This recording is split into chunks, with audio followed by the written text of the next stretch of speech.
Mary Bousted is here from the National Education Union. I wonder if I could just pick up on that point, though, as well. I mean, we take for granted, don't we, the fact that women and kids, girls can be educated here in the UK? We absolutely do. And when you hear of what's happening in Afghanistan, I saw on Twitter recently about a 7-year-old girl saying, "Don't you care about your mothers? Don't you care about your sisters?"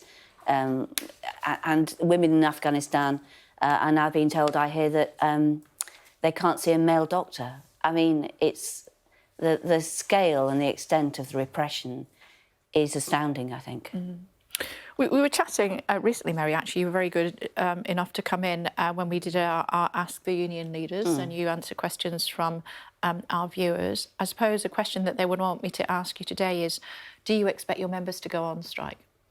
Well, we'll know at 5 o'clock today.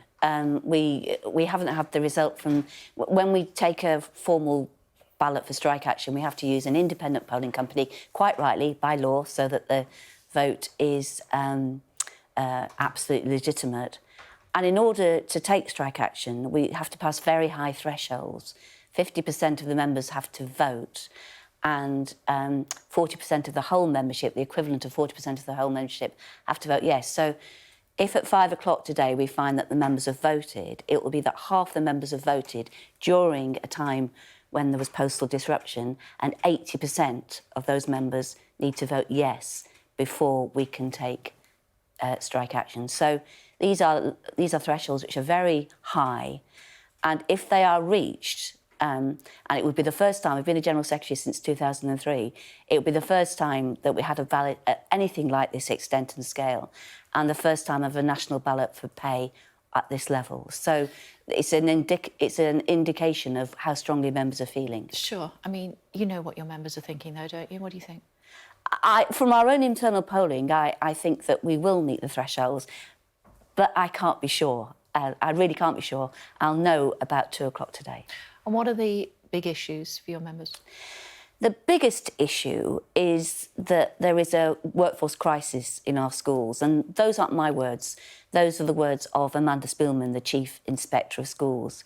She wrote in her annual report in December 2022 that school leaders are finding it the most difficult thing for them to do is recruit and retain staff, and that this was leading, and these are her words, to a workforce crisis in schools, and children were bearing the brunt of that crisis. And it's quite interesting.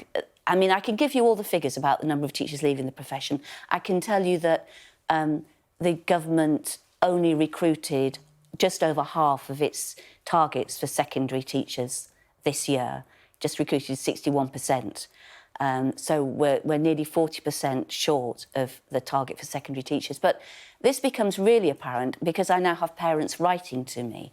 And last week I had a parent contact me who said, my son is in year 11 doing GCSE chemistry. The 3 chemistry teachers in the school have left. Since September, he's been using worksheets. He's being taught by cover teachers using worksheets. How is this preparing him to take a GCSE in chemistry? And just yesterday, a parent in a primary school, her child is in year 4, her child has had 20 different supply teachers, all doing the best job they can, but no regular teacher since September. And parents up and down the land will be, when I say this, that will... You know, many of them will have had that experience. 1 in 8 maths lessons is now taught by a non-subject specialist. So the other thing that's happening in schools, particularly secondary schools, is that there's an army of teachers doing the best job they can, but teaching out of their subject area. In some schools, it's about half the lessons some of the time when teachers are teaching out of their subject area. And however hard they work, they cannot provide the quality of education that children and young people deserve. So if my members take this action, it is with a heavy heart, and it is because they feel that they have not been listened to and they have no other choice.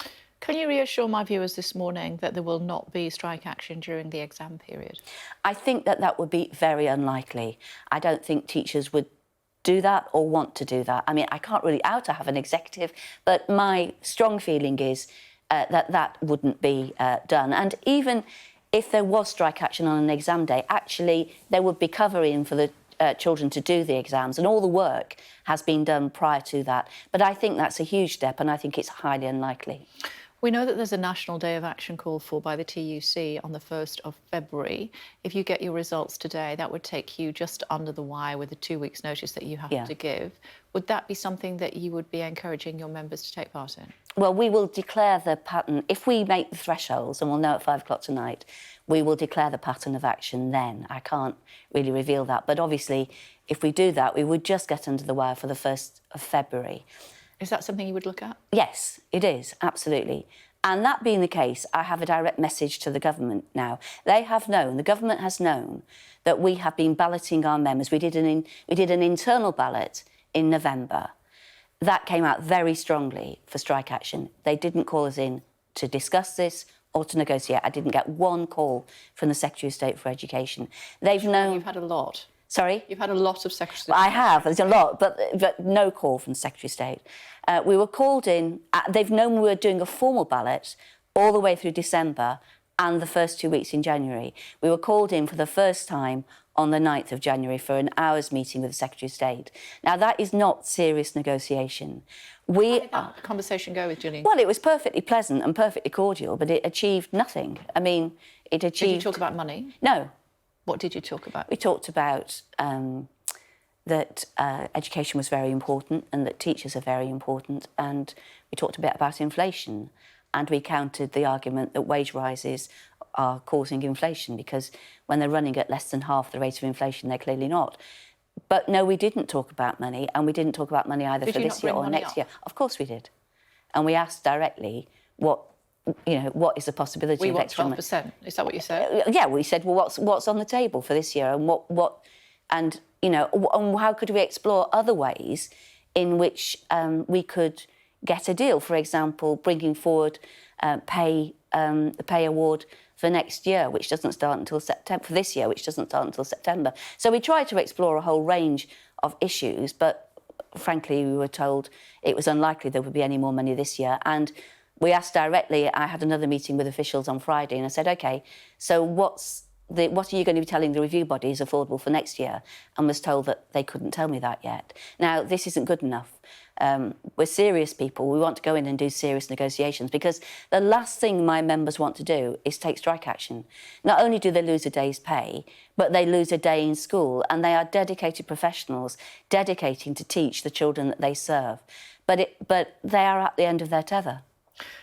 What would you say to parents this morning, though, who rely on schools to keep their children warm and safe while they go to work to try to earn a living in this cost of living crisis? I would say our argument isn't with you. Our argument isn't with you, but what should they do with their kids? Well, I mean, they will. That is very, very difficult for them. Many will have family who will make arrangements, but some people will have to take a day off work in order to look after their children. And we really... On a 0 hours contract, they're going to lose money. Yeah, I know. We are really sorry about all of that. We do not want to target you. We do not want to target your children. But when we have a teacher workforce crisis, when you as parents know that your children are routinely not being taught by regular teachers, not being taught by teachers who are qualified in the subject they are teaching, when the government this year is 23% down on its teacher training figures than it was last year, when 40% of teachers leave within 10 years, driven out by overwork and underpay, when teachers have lost nearly a quarter of their salary in real terms since 2010, when no one, when government cannot get teachers to join the profession and can't get teachers to stay in the profession, in the end, that becomes unsustainable. And that's where we are now. And a final thought to those who would dismiss that and say teachers get 6 weeks off in the summer, a month off at Christmas, 2 weeks off in April. As my mum would say, your bum's in butter. Well, teachers work the longest hours of unpaid overtime of any profession. That's, teachers, for example, primary teachers teach about 21, 22 hours in the classroom, spend another 35 hours on average working. So these are 55 hours, 60-hour working weeks. Secondary teachers, about the same. They work the most unpaid overtime of any profession, and anybody who knows a teacher or anybody who's got a teacher in the family knows that they work harder than anybody else in that family. So, and when teachers get, this 6 weeks business, they might take 3 weeks holiday. They spend the rest of the 3 weeks preparing for going back in September. When they get to half term, many teachers lie in bed exhausted and ill because they've just made it through. I mean, teachers have seen the greatest degree of work intensification of any profession. And so, teachers work very hard. Yeah, I was overhearing a conversation over lunch actually yesterday. People sat on a table next to me, and the gentleman had a young baby with him. His wife was a teacher. The child was about a year old, and his wife was struggling with her mental health because of the challenges that she had at being a teacher. Yeah, teachers have soaring rates of mental ill health. The pressure is always on them. And we have to recreate teaching as a profession which is doable, which is enjoyable, where people work hard, but they have the right to have time away from their work. And we have to pay teachers properly for the work they do. We can't carry on with lowering teacher pay relative to society and expect our education system to work. And it's not working at the moment. Okay. Thanks for coming in again. Really appreciate it, Mary. Thank you. Thank you. You'll know at 5 o'clock this evening. How will you make that announcement? It's on Facebook, it's on YouTube, and it's on Zoom. So people can tune in to that announcement. And it's on the NEU Twitter line. You can get the feed to the live announcement. Is that when you find out? Or? I find out a bit before, but you'd have to kill me if I were to tell you. I won't do that. Thank you. It's good to see you. Thank as you. always. Thanks very much indeed.